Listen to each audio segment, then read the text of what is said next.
Puma Pants says good morning. He's had a very good meditation so far. Got a little bit of tail wag going on, so anything could happen. Anyway, the topic this week is my favorite, which is prayer, our ability to participate in the shaping and molding of reality such as it is, and what a great gift that is from our higher power that we can do that. And today I'll talk about an understanding and education about prayer that was given to me that I don't think I ever would have thought of myself. I'm not sure that I think of anything. I think of a brain as being more a receiver of thought than a generator of thought. Sometimes I can't tell the difference between my thoughts and whether they're mine or whether they come from someplace else. But this thought has been as important as any thought or understanding that I've ever encountered when it comes to power in prayer. And of all places, it came from the most unusual source, in my opinion, a place that I never thought that it would ever come in a million years. And it comes from the line, honor your mother and your father. Really, an old, crusty old, one of the 10 Commandments has the insight and the understanding of the greatest power, one of the greatest powers of prayer that's within us if we learn to manage it properly. And yes, honor your mother and your father. This is almost another way of saying honor your left and your right brain, honor the verbal, honor the logical, but also honor the emotional and the feeling nature that we have. Because the most powerful prayer, it's occurred to me, is the one that's said with feeling. In other words, prayers delivered without feeling are very sterile, they're very dry, they don't do much. We think 10,000 thoughts a day, maybe more, and it's not really very many of them that really come to fruition. They're just passing little butterflies of fancy going through our head that don't have much gravity or weight. But it's the thoughts that we couple with feeling that are the ones that really are dynamic, and I'll explain why in a moment. But thought is father and feeling is mother, and it's the thought that we feel that is dynamic, that digs in, that puts seeds way deeper into the firmament of our psychic soil. You can teach a parrot, this is quite true, you can teach a parrot to say the Lord's Prayer.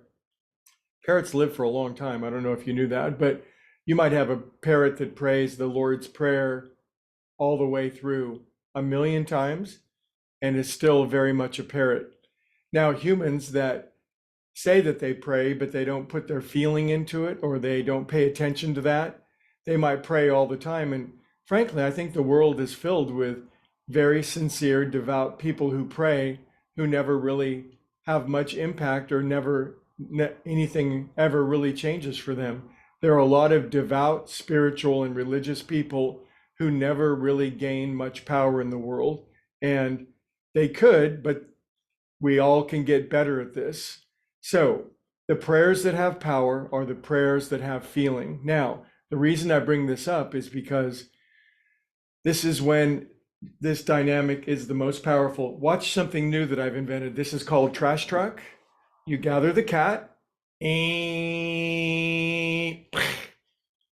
Boy, so it's the prayers. It's the prayers that have feeling. So anytime we're going through negative feelings, the tendency of most humans is to think negative thoughts and to take negative actions.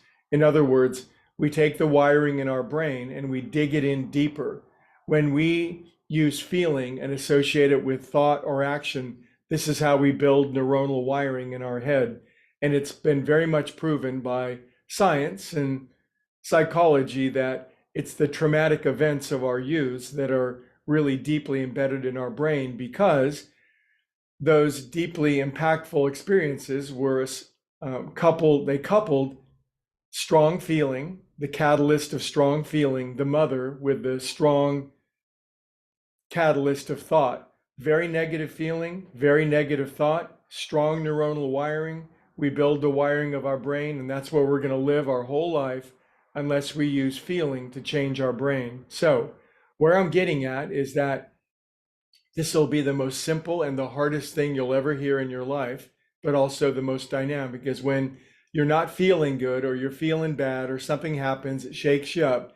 That is the time to pray. That's the time to take that feeling and add to it the very highest thought you can think of. And that's why I mentioned the prayer at the start, which is, God, please help me.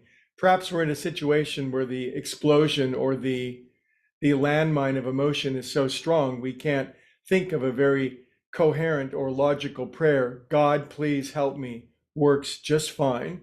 And when we do that, when we couple strong feeling, when it does erupt, when we associate it, couple it, mate it with the highest, most beautiful, most loving, most true thought, that's when we build new brain, and that's when we change our perception. And when we change our perception, our world changes.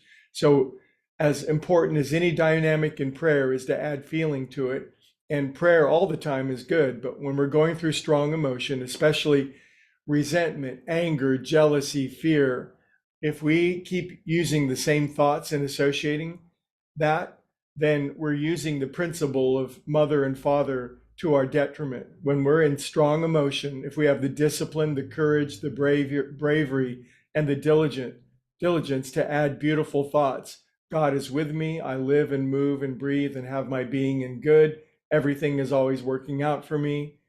All these thoughts that are higher and more true, when we associate them with strong feeling, we build new brain, and then things can change for us very quickly.